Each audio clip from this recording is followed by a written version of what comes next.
back to the Blue Chip Academy podcast, the Blueprint to Success interview series, providing unique blueprints, tactical knowledge, best practices to navigate the critical points in the elite sports ecosystem so athletes and parents can prepare a plan to a career path that any athlete can bank on. Today, we have founder of Your Potential for Everything, a strategic sports consulting business specializing in helping women and the underrepresented in the sports and entertainment industry gain clarity, confidence, and grow their business.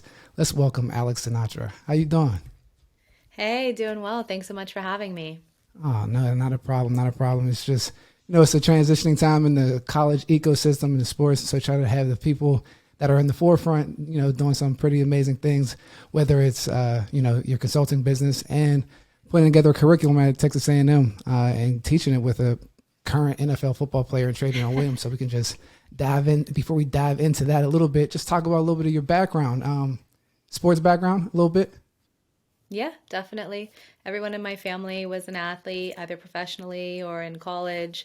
I was an athlete for a majority of my life. I did gymnastics, got a pretty big injury, stepped away from it. And then when I got to college, saw that there was a club team at Texas A&M, and I joined the club team and got to compete and do a lot of different stuff. Had another injury when I was in college, but it's all good. And I stepped away from gymnastics and started coaching, but then decided I wanted to work in sport. And so I went to law school and started working as a sports attorney, sports business consultant. And I like to really put athletes at the forefront and always remember that athletes are humans first, because a lot of times in sports business, we forget that collectively. Coaches forget that, GMs forget that, college coaches forget that, everybody forgets it and just uses them as kind of commodities. And I have to remind myself and those that I work with that athletes are human beings first. So let's really focus on having the empathy toward them and realizing that, a lot of times sport is a job for them, but doesn't mean that they have to be used in a negative way.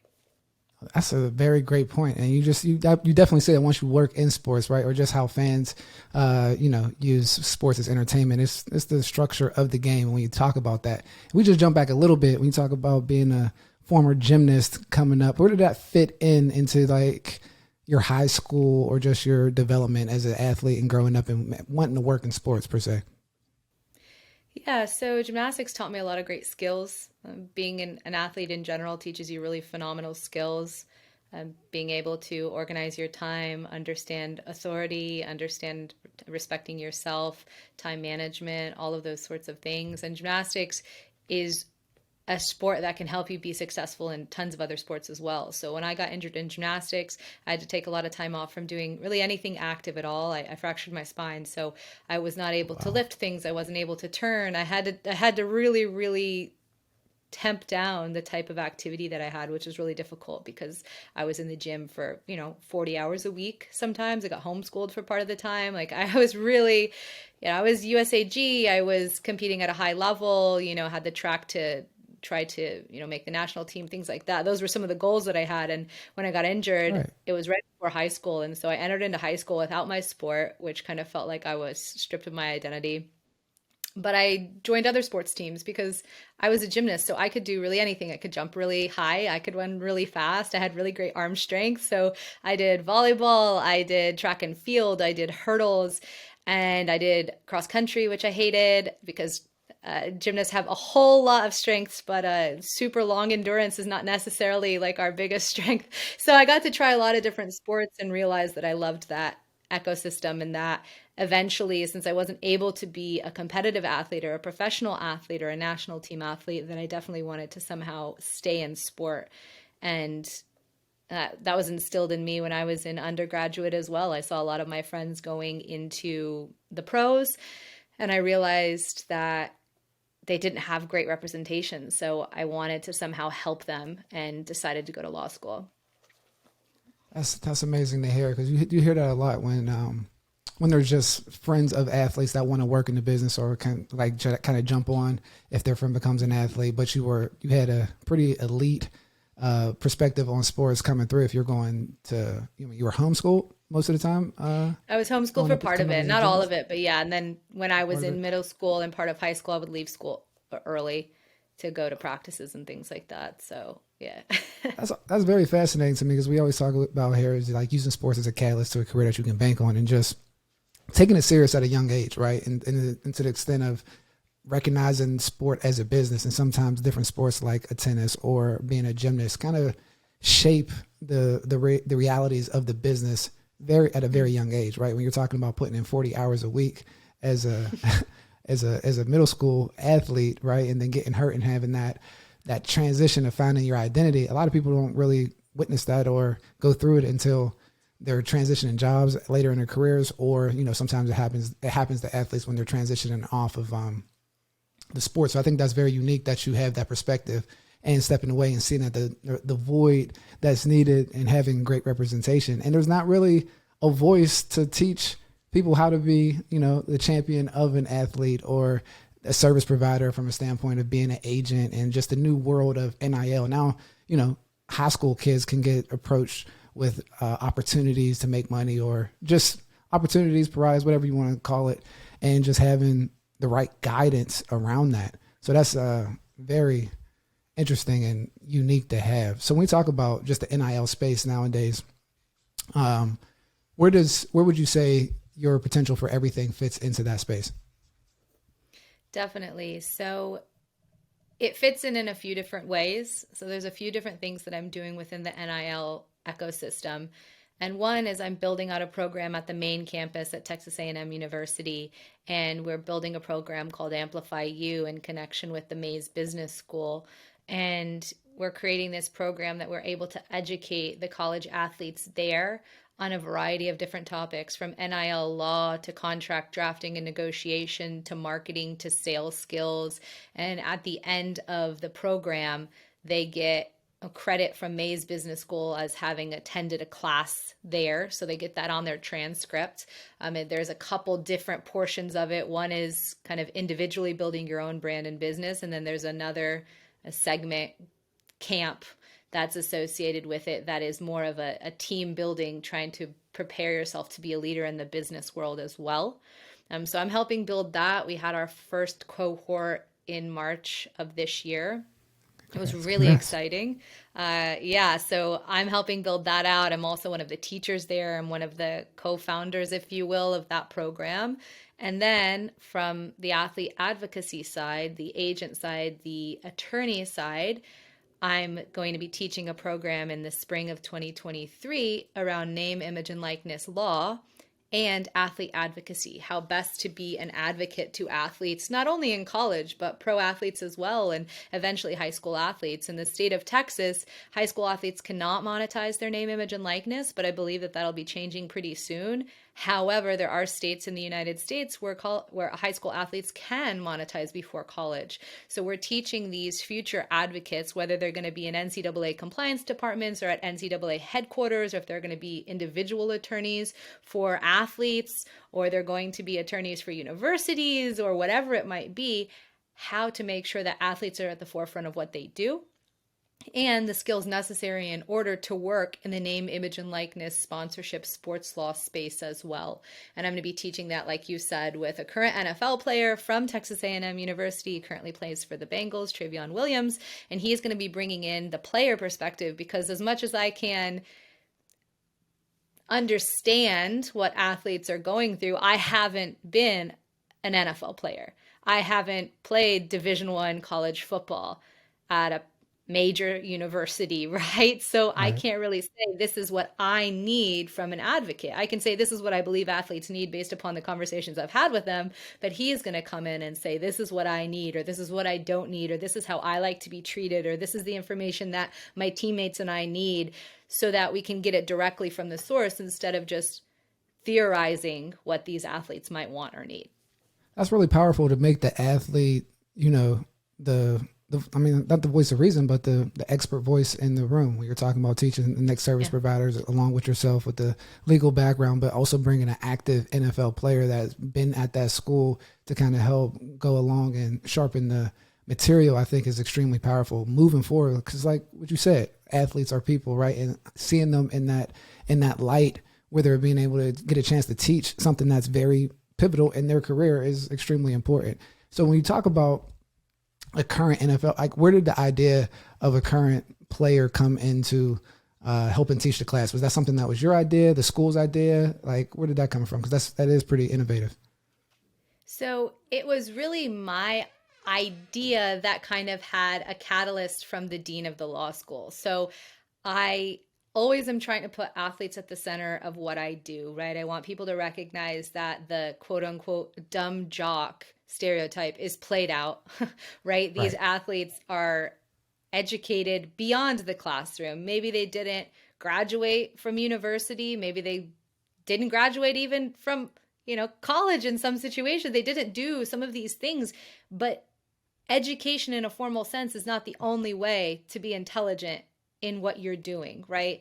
And so for me, I wanted to make sure that these athletes are at the forefront. And so I had already pitched an idea to the law school about a class centered around name, image, and likeness and some other things, and it didn't gain too much traction. And then I saw the dean of our law school tweet something that said, there's a joke out there that, Trayveon Williams is running up the rankings of the law school because we're rushing so quickly up the rankings, right? And he's like a running back. I think technically they call him a halfback, whatever. He rushes, right? And so I was like, wait a minute, did they do this class without me? Like, I'm about to be a little annoyed, And so I reached out to the dean and he's like, what class? Because I had never pitched it to him. And I told him and he's like, oh yeah, no, you should totally talk to Dean Helge about that. Like, that sounds like a great class. It'd be wonderful. And then Trayveon retweeted it and said, wait, am I teaching at a law school? What is this? He thought that maybe his agent had gotten something for him that I hadn't told him about or something. And so I'm like, wait a minute. Dean, if I'm able to get Trayveon to teach with me because he's also an Aggie and he's currently playing, is that something that we could do? Could he be a co-teacher? And the dean's like, well, I mean, if you can get this random NFL player that you've never met in your entire life to answer you and say yes, then sure, right? He kind of thought it was a long shot, but he thought it was a cool concept. And I reached out to Trayveon a couple days later. He's like, I'm all in. I'd love to do that. I definitely want to be able to get back into a classroom. Trayveon has maybe 9 credits until he actually has his degree from A&M. So it's something that he wants to get his degree from A&M, right? He's always wanted to be back into the classroom. So this is just another way, and I haven't told him this, but this is like another way for me to like push him to like, hey, finish your 9 credits, No, I haven't told him that, so he'll probably hear that here and be like, Alex, come on. But anyway, like that's kind of how it happened. And he said, yeah, I'd love to do it. And so we're working with the law school on, me being the attorney, because for it to be a class that the American Bar Association recognizes as an accredited class, an attorney has to, be associated with it. So I'm the attorney that's associated with it to get that credit. Trayveon is coming in as a co-teacher for it. And it just makes sense to be able to have a current player who is very close to NIL. He left before you were able to monetize as a college athlete, but he is so close in time to it that he has the perspective of what were his thoughts when athletes can now monetize? What was the ecosystem when he entered into the pros, having essentially zero ability to monetize anything and to be an entrepreneur in undergrad, and then going directly into the NFL space where it's all about sponsors and money and NIL and group licensing and NFLPA and blah, blah, blah, like all this stuff that he'd probably never really understood because he'd never had anyone talk to him about it. So it's a really timely and interesting class that's going to be consistently evolving, because every day there's something new happening within this space, for good and for bad sometimes. No, and that's interesting that you even bring it up, and it's cool that Texas A&M is one of the schools that is implementing the education like around the ecosystem down there, because even you saw what Nick Saban said about Jimbo Fisher earlier in the year when they were talking about their class only getting all the talent because of the NIL deals and just the whole perspective of Texas A&M, right, throwing around big money and different things of that nature, where it's a lot of the players that are dealing with NIL opportunities and having service providers there, but giving them that, form of education in a real way from the Texas Law School is extremely, cool. Like, to be completely honest, like what would be your top, recommendation for an athlete, or what are you telling the different service providers or people that you help in the industry how to approach an athlete? Like, if I'm an athlete, what should I be looking for from an agent or someone that's coming to represent me? Like, how do I weed through the good ones and the bad ones? What are some red flags? So I always say that you should understand as an athlete that you're the CEO of your own career, right? So you have to make sure that you understand everyone that's going to be touching you in your career, whether you're starting out in the pros, whether you're playing pro overseas, whether you're a college athlete, whether you're a high school athlete who's able to monetize your name, image, and likeness. You have to recognize that ultimately you're building a brand and business, and you have to understand and know everyone that touches your brand and business and what they do and how they do it.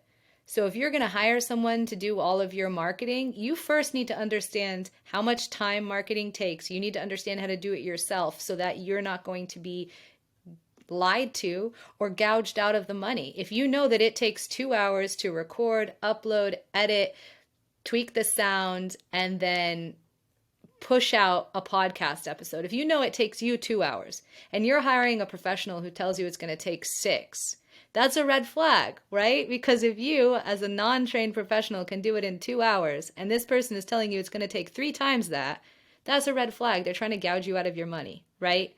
And so in those situations, I always say you need to at least understand how long things take first, and then you need to start interviewing people. If you have agents coming up to you, offering you deals, or marketing agents offering you deals, or brands offering you deals that sound like they're too good to be true, they are too good to be true. Do not believe that they're going to be able to get you everything under the sun, because it's just not true. They can't. They're human beings too, right?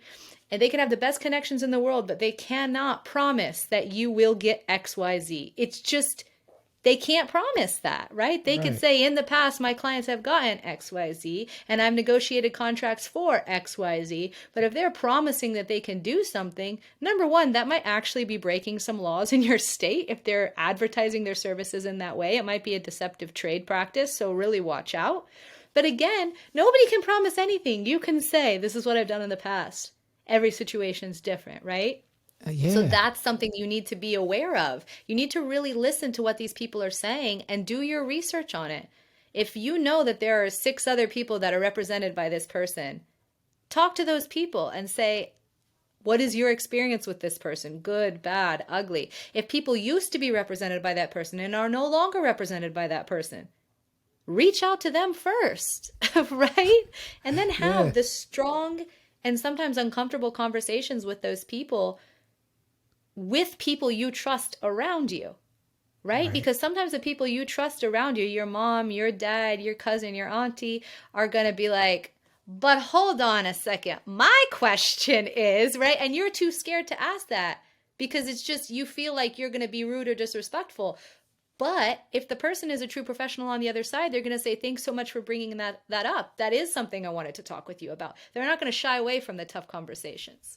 That's very true, especially when you're going one to one with an agent and you're trying to find out who's the best fit for just your own thing. But it's what's interesting in college sports now, or just in the recruiting process with the NIL and the collectives and how they're getting involved in the recruiting process. And it's like, okay, you come to this school, it's worth X amount of dollars. What do you say, I guess, to the family, and how do you navigate the ecosystem with the collectives, where it's like an entity that's associated with the school, but it's like it's also the interest that the school has towards you, and you're trying to pick, a decision for a 17-year-old for the next 30, 40 years, or have an impact on the next 30, 40 years of their career.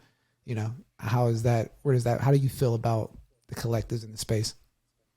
Yeah, so collectives are really tricky, and there's going to be people who listen to this that are going to say, "Oh, she's being too crazy. She's scared of risk, right?" But as an attorney, I want to be risk averse, right? And I don't want these athletes to get involved in a situation that is less than wonderful for them, or get involved in a situation that their eligibility might be taken away, or they might get fined, or they might be associated with something that has a bad reputation.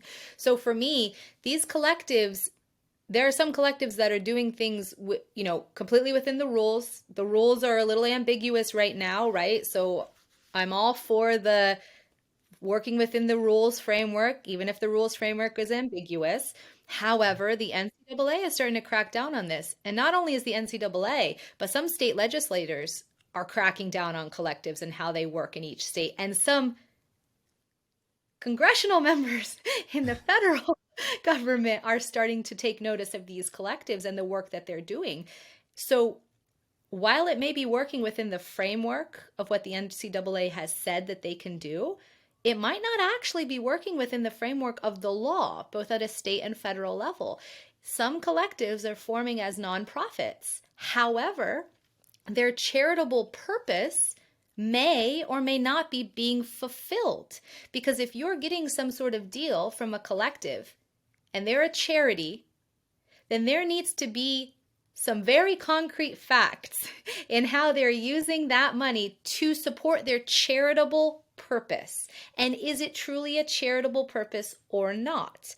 And then if you're entering into a contract with a collective as a player, you need to make sure that you are actually giving some sort of services, right? They can't just be giving you money and then you never do the community service, or you never show up at the, the children's youth center, or you don't sign the 1,000 free balls that they're going to give away at their next free youth event. You have to actually, there has to be a quid pro quo there in every agreement that you sign in NIL, but really pay attention to these collective deals, because I foresee in the future a lot of these collectives potentially not fulfilling their charitable purpose. Therefore, their 501c3 designation is being taken away. I see that happening. I've talked to other attorneys who are really kind of concerned about this as well. And then where does that leave people who donated to the collectives? You thought it was a charitable write-off.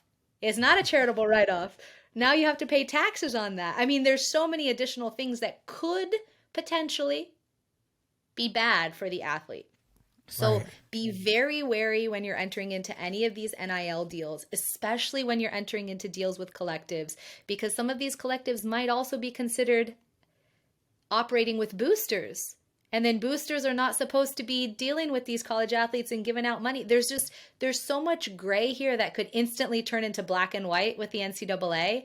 But even more so, less worried about what the NCAA has to say and more worried about what the state law has to say. You might be within the guidelines of the NCAA and violating state law or federal law. And that is a completely different situation that you do not want to be a part of, right? So just be wary. Not all money is good money. Okay, just always remember that. Someone told me that on an interview yesterday. Not all money is good money. Some of it's bad, so you don't have to accept all of it.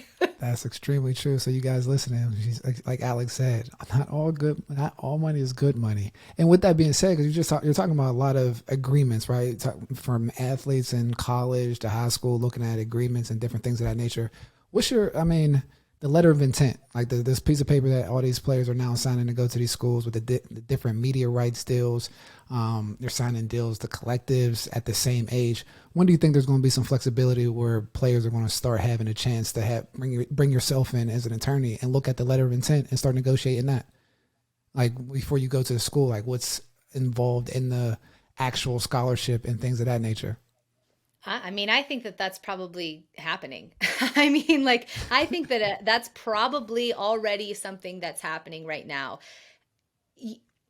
Would you suggest that for a player to bring in? Would you suggest a player to have a lawyer look at their letter of intent and kind of put in the right language that they want for their time now? I would say that you should have someone look at the documents that you're going to be signing. Someone look, sure, an attorney, but also people who have done it before, also people within the ecosystem. You don't necessarily have to be a licensed attorney in order to just take a look and say, hey, this looks like XYZ to me. Because a lot of times people have already signed offer letters because they've gotten their first job, right? It's the same sort of thing. It's essentially an offer letter, right? I would say that if you have the ability to hire an attorney to just be there to look over documents for you and to check things and do XYZ, then definitely do that. But also don't think that the people that you already have in your life who you trust aren't also capable of at least looking at things for you, because the experience they have might not be necessarily in college athletics, but they might have an experience working for Amazon for 25 years. They've seen a lot of stuff probably. Now, if you're having certain contracts, you want to know what the indemnification clause is, you want to negotiate the contract, you want to edit the contract, all that sort of stuff, I would definitely suggest hiring an attorney that's licensed in your state to do that, because even if you've been signing employment agreements for 20 years, you probably don't actually know what this clause means. Not because you're not intelligent, not because you haven't had life experience, but because you have not been trained to do that. Just like me, I could not just go out onto a football field and understand how to tackle. I've not been trained to do that. I have no idea how to do that, right? I could get into a fist fight easy, but like I wouldn't be a trained boxer, you know? You just have to make sure that you're talking to the right people, you're doing the right thing, and that you realize that when you enter into agreements, you enter into letters of intent, NIL agreements, those are binding things a lot of times that you have to know, what am I agreeing to? Because if you don't know, that's going to be a big problem for you later on down the road. That is, make sure your paper right's right. I mean, coming from Alex, the attorney, make sure your paperwork is right. Because, I mean, there's a lot of different opportunities, right? And that's the big thing that happens in these transitional times in sports where it's like everyone focuses on opportunity, but sometimes don't pay attention to the bottom or the basement and where you're like the different risks that are involved, and just making sure like, okay, well, you can also trust your family and your close relatives to look at the paperwork, but in certain situations, you might have to reach outside and have an attorney look at different contracts, whether it's from a collective or just the school that you're going to, right? Everything's transitioning now with the different media rights deals and the different flexibility that you can bring, even when it comes down to creating your own brand, right? If you're coming into schools now, like if you're in a state where you can create your own brand in high school when you're going into the school, like what's the ownership of that? Like, are they allowed to use the brand, your brand within their marketing and different things of that nature? So like, let's jump into that a little bit. Players and creating their own brands. Like what's step 1, 2, 3 to that from your standpoint of building your own personal brand for an athlete? So everyone wants to jump to getting into the deals, right? They're like, oh, building a business about getting clients, about getting money, about getting deals, about turning a profit, right? But you're 6 steps ahead if that's what you're thinking now, right? Oh, I'm trying to secure the bag. Well, you don't even know what your bag is made of yet. You haven't even tried to sew up a bag. Yeah, like why are you trying to fill a bag you don't have yet, right? So for me, I tell people when they come to me and they're on the non-legal side, when they're coming to me on the sports business, your potential for everything, consulting, sports business side, they say, oh, Alex, I want to build a brand, or I want to transition into this, or I want to do XYZ. The first thing I say is, okay, what's your mission? What's your vision? And what are your core values? What's your mission? What are you looking to do? Right? Why are you here? Seriously. For me, it's to help women and the underrepresented in sports and entertainment gain clarity, confidence, and grow their business. That's my mission, right? And my vision is to make sure that there is no inequity in sport that ever exists ever again, right? I don't ever want there to be inequity between the haves and the have-nots. That's a vision that's really long in the future, really long in the future. My mission is what I'm doing now. Every step I take is to fulfill the mission. And then the vision is what keeps me going, right? And then my core values, those are the things for me that I make sure when I have a new client come in or the work that I'm doing, I am always in line with those core values. It's like the moral compass in which I use. And so I talk to people who want to build a business, and that's what I say. What's your mission? What's your vision? What are your core values? And then when you're starting to figure that out, then you say, who are you trying to help? Who are you trying to help in this situation, right? Because people are in this name, image, and likeness like, oh, well, I'm just like getting brands with Sneaker X. I'm just getting it. But like, why? Are you like does that kind of work with your ecosystem? Does it work with your ethos? Does it work with your mission? I had a conversation with a professional hockey player who was extremely interested in working with this one brand. And she's not a client of mine, but I know her. And I was like, man, I remember hearing some stuff about that brand that I don't think really align well with her. And so I did a little research and I'm like, oh yeah, they're a homophobic brand. Okay. And she's queer, right? And I'm like, ma'am, the reason they're not getting back to you about being a brand ambassador for them is because they're a brand that's openly homophobic.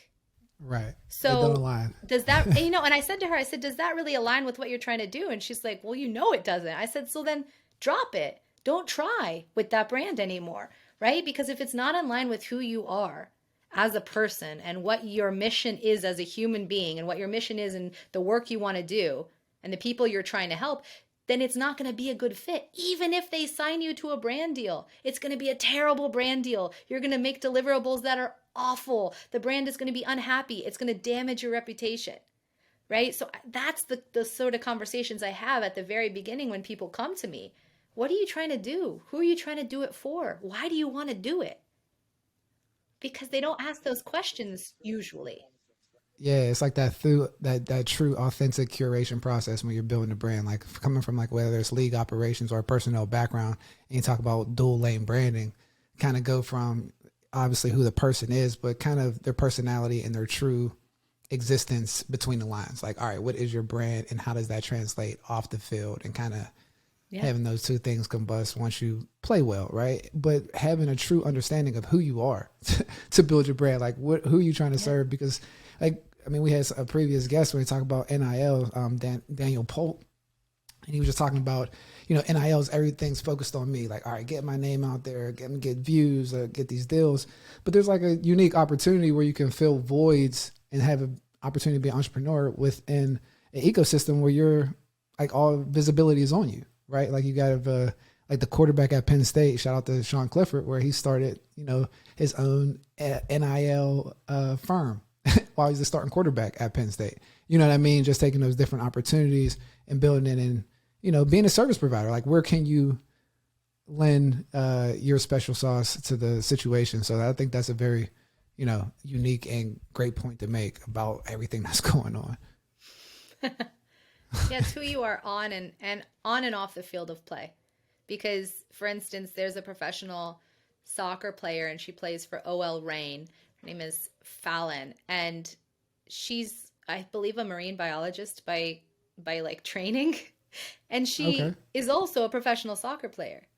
But what you see on her social media is marine biology. She has like Fallon Fishy Fridays, right? And she like creates these really cool videos around marine biology and fishing and all these different things. And so for me, seeing that makes me like her as a person and a player, right? So she can build a business even if she's not starting, even if she's not playing, right? She has this whole nother area of herself that she could capitalize on. She can create a science subscription box, right? For kids. We could have Fishy's Fridays with Fallon, and there could be a science box. And every Friday she gets on a Zoom with kids that are excited about marine biology. And she could have a brand deal with National Geographic where she goes around doing marine biology stuff in the off season. You do not have to be the number one starting person that everyone knows at your university, at a huge university who does everything, who scores everything, in order to build a brand. Right. You really don't. Is it helpful? Yes. But it is not even necessary. You can just be on a team and just literally be able to like walk onto the court, warm up, and then never play a minute in your entire life. And you could have a huge, huge brand. And that's awesome. Not everybody has to go pro in sport. You can go pro in business. That's fine. You can go pro in business, and that is the key. And that's what we try to say using sports as a catalyst. Because I feel like you said, I always came from the standpoint of like, oh yeah, I mean the dual lane branding when you're trying to build a brand off of what you do on the field. But you're completely right. Like there's so many different characters and personalities within just the sports ecosystems. And when you talk about just the college space in general, like somewhere like Texas A&M, it was like 50,000 students. Like this own little like own town where like you can you know what I mean? You could be third string this, but like have that brand identity that, whether you throw parties or you're like, you start a whatever the thing is in that ecosystem that take advantage of. Like it's your brand identity. Just kind of being understanding what it is and coming from an authentic place, like Alex saying. And something that I think athletes and everyone takes for granted is the inherent skills that you already have, right? And like what you're doing to grow. I mean, some of the biggest videos that I've seen from college athletes are like day in the life, get ready with me. People are so fascinated with that sort of stuff. Here's my workout for the week. And it's something that you're already doing. Just video it. You don't have to create new content. Right. Just you're the content. It is unique what you're doing. There's not a lot of people in the world even every year who do what you do. It's a very interesting thing. People are very fascinated with that sort of behind the scenes content. And that's, if you're blocked, just start with that. People will want to watch it. And if you don't get all the views right away, who cares? The group of people that are interested in you are going to be interested in you. They're still going to be watching it. If you have 10 people who are locked in 24/7, that's better than a million people who really aren't locked in. Right. Because you're going to actually get really good metrics on your social media from those 10 people who are consistently commenting and sharing and doing all this sorts of stuff. Brands who are intelligent are going to be much more interested in the metrics of what you're getting, the engagement rates of what you're getting, and less interested in, oh, I have 100,000 followers, I have 1 million followers, but like no one ever does anything with my stuff because it's boring as hell. Right? Right. It's exactly like that brand engagement. No, you're completely right about that. And with everything just NIL related, I mean, we talk about that transitioning down business opportunities. You're operating like a real life business professional. Like, I mean, now we talked about it on a previous episode where, you know, in professional sports, go through the background checks and how players operate. The NIL space and how you deal with your business dealings is going to be another metric where guys can get evaluated. Because like, I know for a fact, scouts that I know we're going to call and like, hey, how did he handle this deal? Did he show up on time? It's just, even outside of how you handle things within the sport.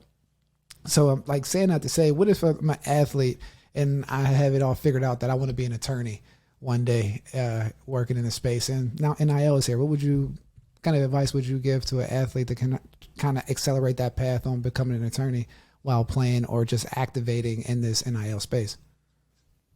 Definitely. Well, you know, NIL is for everyone, right? Female athletes, non-binary athletes, male athletes, football, basketball, swimming, gymnastics, doesn't matter, right? So you do not have to be the number one star in order to go to law school and then be an agent, right? Some agents never even played any of the sports. They just had friends and they were interested, right? So first of all, I want the athletes who are interested in doing something like that, a graduate school like program, to recognize that you're inherently valuable whether or not you scored or not on the pitch or the field or the ice, right? You're intelligent. So don't let grades in undergrad or grades in high school that might not be the best deter you from getting a graduate degree. I was not naturally intelligent. I mean, people will say that I am, but like, I stub my toe walking from room to room. I can't remember sometimes like easy words, right? Okay. So like I studied hard, and athletes are phenomenal at studying. Maybe not necessarily phenomenal always at studying in a classroom, but if you're able to learn plays and just be able to memorize them and just have your body remember what to do and how to do, like you're intelligent. Okay. So graduate school is something that you can do. But I would suggest before you decide to go to graduate school, shadow people. Shadow people you're interested in, whether that's agents or attorneys or judges. Do some sort of internship or shadowing to determine if you even want to do it. I got into law school because I thought I wanted to be a sports agent. And then I shadowed a couple sports agents who were great. But the industry was 150% not for me. I was not interested in being an agent, right? And even now I have people come to me and be like, oh man, I'd love it if you were my agent. I'm like, that ecosystem is just not an area in which I feel happy and fulfilled. It's a very difficult place to be, and it's just not in line with how I want to help athletes, right?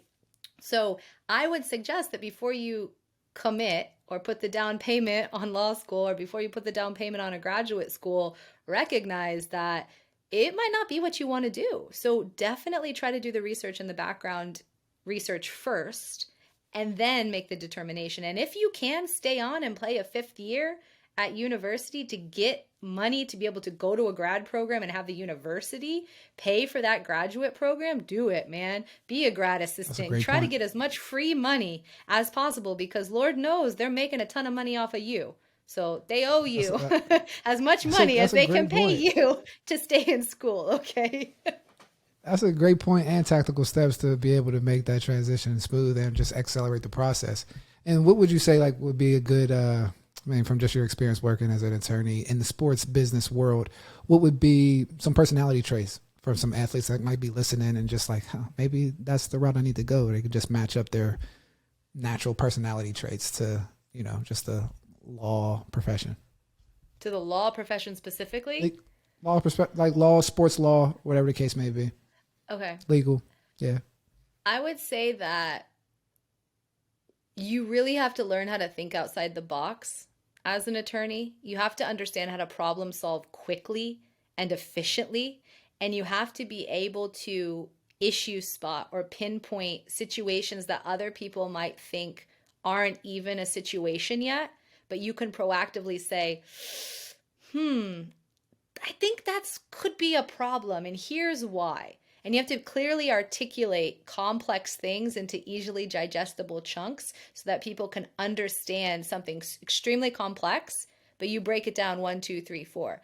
Athletes are actually fairly good at this because they have to understand how their body works from a micro level, right? They have to understand that in order for me to be able to do this, to tackle this 350-pound human giant man, I have to be able to have my hips in a certain angle, have my feet in a certain angle, have my head in a certain angle, have to have my arms in a certain, my hands, da da da da da. And in order to be able to have all of that, I have to practice that. And in order to be able to practice that, I have to be in the gym. And in order to be in the gym, I have to make sure that I'm working on all different aspects of my body, make sure my ACL, my MCL, my PCL are good, that my shoulders are good, that I don't have a labrum tear. Like, there are so many little things that these athletes don't realize.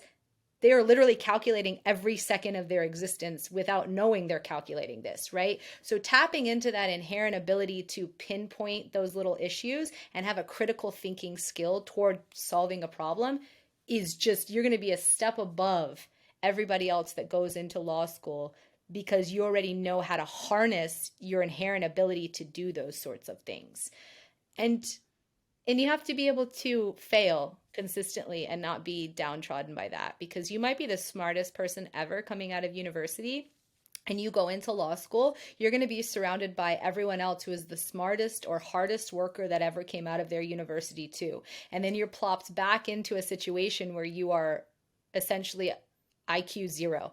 Like, everyone imagines you're like less smart than them because they're the smartest and they always have been, right? So you just have to Right. recognize that failing or losing is really not failing or losing. You have to learn from that and then just move on and set your ego aside, because law school has a ton of egos. You don't want to be one of those people with egos as well, because then you don't thrive and you don't make the genuine connections that are necessary. And I wasn't the smartest person in law school. I didn't get the best grades to get into law school. I didn't get the best grades when I was in law school. And I'm living a life that I love. Right. So Right. I That's got these like little emotional skills, these empathetic skills, and I harnessed the skills I inherently had and made them better in law school. And it served me extremely well.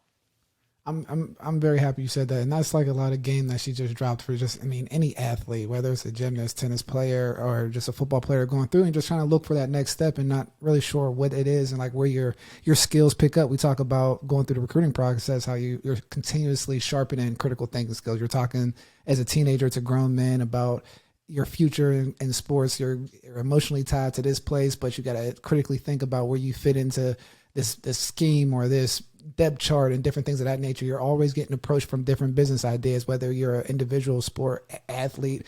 You talk about taking losses. As a gymnast, I'm sure you don't win every single meet, or if you're a tennis player, you don't win every single match, and you're losing in front of people all the time. As an athlete, basketball player, you're watching film after practice, you're getting feedback, and you have to continuously get better. And you find out those critical points of like, all right, I can have all these yards, but if I don't score in the red zone, or if I don't make these 3-pointers at this point, like these transition out there. So it's like real cool to hear like those different critical transferable skills that athletes can possess or just be interested in if you wanted to transition into the legal sector and different things of that nature. So I mean, we didn't get to this at the beginning, but Alex, what would be your advice for like a 16-year-old athlete getting ready to go into college? Or yourself. What advice would you give your 16-year-old self getting ready to enter into the sports business world? Jeez Louise. I would probably say that you don't need to have everything figured out and you're not always right. Because uh, I was always someone that was extremely critically minded, and people told me that I was always kind of ahead of my peers in school, which, I mean, Sure, I guess. I mean, teachers told me that, so I guess it's true, but I never Right. really like noticed that. But I was usually right in a lot of situations, right? Like in class, I always answered correctly. When the coach asked a question, I was always the one that was answering properly. Like I just was always right. And so when I started to kind of get an ego with that. Well, clearly I'm always right. So like I'm always right, but I realized that other people are right too, and not every situation is there a right or a wrong in in that situation. There's multiple ways to do something, right? And so if you always think that you're right, you're never going to be able to learn. So if I was telling my 16-year-old self going into school or getting ready to go to university, like I don't know everything, and I need to just kind of be open to learning things. And just because I always had the dream to be an Olympic level gymnast, just because that didn't happen doesn't mean that I couldn't do something else, right? I would have been great as another athlete in college. Like my father said to me, I remember he was like, "Well, you should think about being an athlete in college. Like you should think about going to NCAA or like something like that and something other than gymnastics or whatever." And I was like, "I don't want to do that. Like, why would I?" And I was so angry. I was like, "Why would I want to do that? Like, my athletic career is already over. I already injured myself at 11. Like, I'm done. I'm washed up." Like at 11 years old, right? I was like washed up as an athlete. And I thought my entire world was just imploding. But then I got into school and I was like, man, like I could have like joined the equestrian team, or I could have like potentially been a rower or done polo at a university that needed athletes for that, because I know how to ride horses and all that kind of stuff. I have great balance. So it's like, don't box yourself in. Like if you got hurt in basketball, but you know that a university that you might not have originally thought about might have scholarships for Division II rowing or horse polo or weightlifting or something like that. Like you're an athlete. Athletes can transition. So don't think that you know everything. And if someone gives you that advice and says, "Hey, you should probably check out this Division II school or this Division I school that's looking for athletes here in this like other state," think about it, because getting a free education and staying in shape and not gaining the freshman 15, like that's going to be good for you. I wish I would have listened to the advice I'm giving now when I was 16 years old that my dad gave me, because I would have probably gotten free university instead of having to pay to go to university. No, that's real, man. Using sports as a catalyst to a career that you can bank on. We always talk about that. So that I mean, that was great insight there. And so, what's the 5 year or 10 year plan for at your oh, I'm sorry, at your potential for everything? Yeah, so planning in advance is something that you want to do, but you don't want to be too rigid with it, right? So I would love in 10 years for there to be no inequity in sport, right? I would love for sports where women are playing, sports where men are playing, to just be on all the major channels, and you can just click through and see just as many women's games as there are men's games. That's what I would love to see. I would love to see brands funneling just as much money as they do into men's sports and men's minor league sports as they do into women's professional sport, right? And women's minor league and university level and all of that.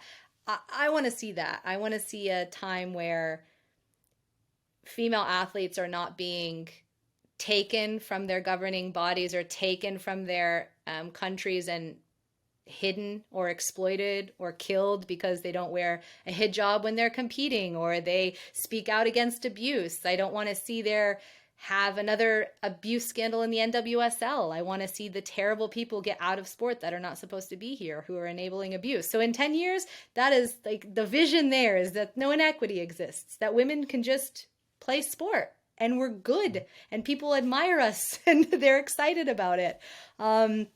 From a business standpoint, in 5 to 10 years, I really would love to see more programs like the one I'm creating at the main campus to educate the college athletes, and at the law school to educate the future advocates, grow into other universities. I want to be able to build programs like that at tons of universities and really emphasize the fact that these athletes don't just have to be athletes. They can also be scholars.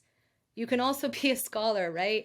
The NCAA took the student athlete term originally because they didn't want to have to have these athletes be employees. They used it as a way to deny a claim for a player who died so that they wouldn't have to pay a workers' compensation claim to his wife. So if they She's truly dropping a lot are of knowledge right interested, now. She's dropping a lot right? of knowledge. If they really are interested in having these athletes be students and scholars in addition to being athletes, then they should be investing in educating these athletes in the things they want to be educated in as well. Name, image, and likeness, building a brand and business, being an entrepreneur, all of those sorts of things. Because it's important, right? Because not tons of people are not going to go pro in sport, but you can go pro in business. Anyone can go pro in business.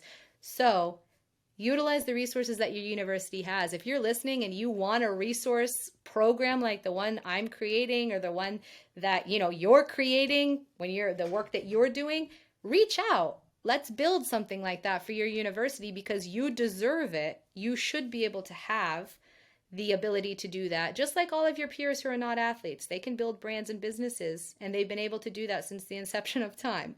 So you should be able to do that too, and you should be educated in that way. So that's what I see 5 to 10 years from the business side as well. A lot of universities building these programs out with the athletes at the forefront, where the athletes have the power to do what they want with their brand, and they don't feel beholden to abusive coaches or abusive athletic departments. They can say, no, I'm stepping away, or no, you need to go because you no longer are serving the core values of what this team is about. Man, that was a great answer, man. Because, it's one thing for people to speak it and talk about where athletes fit in or someone's doing wrong to the athlete, but it's another thing to speak it and live it, right? Which are your potential for everything. And actually walking it out and having the first class at Texas A&M, where at the Texas Law School, where it was the NIL and helping the next group of service providers really care for the athlete and giving an opportunity to a current and NFL football player in Trayveon Williams doing that. And like you said, everyone can go pro in business. I love that you said that. And just goes into talking about using sports as a catalyst, or just understanding that it just doesn't have to pigeonhole you in one area, right? And so I just want to say thank you, Alex, for jumping on to the Blueprint to Success podcast, Blue Chip Academy podcast. And when you guys get a chance, subscribe, like this video, and check out your potential at everything.com, and check out Alex. And you guys have any questions, high school athletes, whether it's about trademarks, branding, different things, and just need a consultation and see where you're going at in the business. Alex is there. So again, thank you for jumping on. Really appreciate it. Thanks so much for having me. I appreciate it. And yeah, anyone that's listening, just reach out, yourpotentialforeverything.com, and we can schedule a consultation. And there are a lot of free resources on the website as well, and a whole podcast, a book series, articles, all that kind of stuff. So if you just want to learn first, then reach out, be my guest.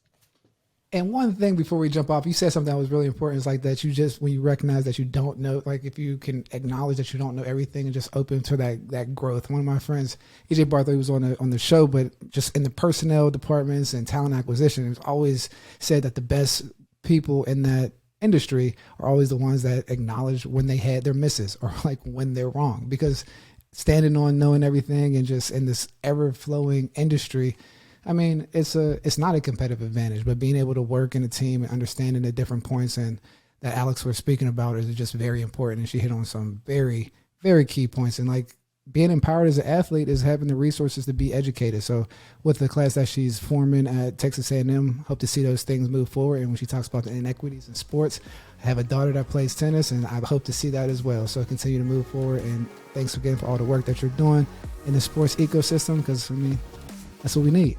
So signing off. That's it for me.